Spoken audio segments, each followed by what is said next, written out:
అక్షతలు పట్టించండి. ధ్యాయామి ధ్యానం సమర్పయామి ఆవాహయామి ఆసనం సమర్పయామి సువర్ణరత్న ఖచిత సింహాసనం సమర్పయామి హస్తయోః తమలపాకుతో నీళ్లు చల్లండి.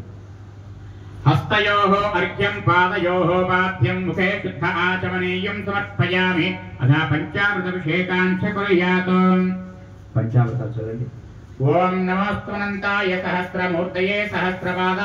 హాయ్ వ్యూవర్స్, ఈరోజు మా గణేష్ దగ్గర అన్నదానానికి ఏర్పాట్లు జరుగుతున్నాయండి. పిల్లలందరూ చాలా చలాకీగా ఏర్పాట్లు చేస్తున్నారు. యూతేనండి అంతా ఏర్పాట్లు. యూత్ బాగా అరేంజ్ చేశారండి. ఈ రోజుటి ముచ్చట మీకు నచ్చితే ఒక లైక్ చేయండి, సబ్స్క్రైబ్ చేసుకోకపోతే సబ్స్క్రైబ్ చేసుకోండి, మీ ఫ్రెండ్స్కి రిలేటివ్స్కి షేర్ చేయండి. ఎక్కువ మంది వచ్చారండి, చాలామంది వచ్చారు జనాలు మా కాలనీలో. ఎప్పుడైనా కూడా ఇలాగే విజయవంతం అవుతుందండి అన్నదానం మా కాలనీలో. మీకు థ్యాంక్ యూ ఫర్ వాచింగ్. మీకు నచ్చితే ఒక లైక్ చేయండి, మర్చిపోకండి. చూడండి ఎంతమంది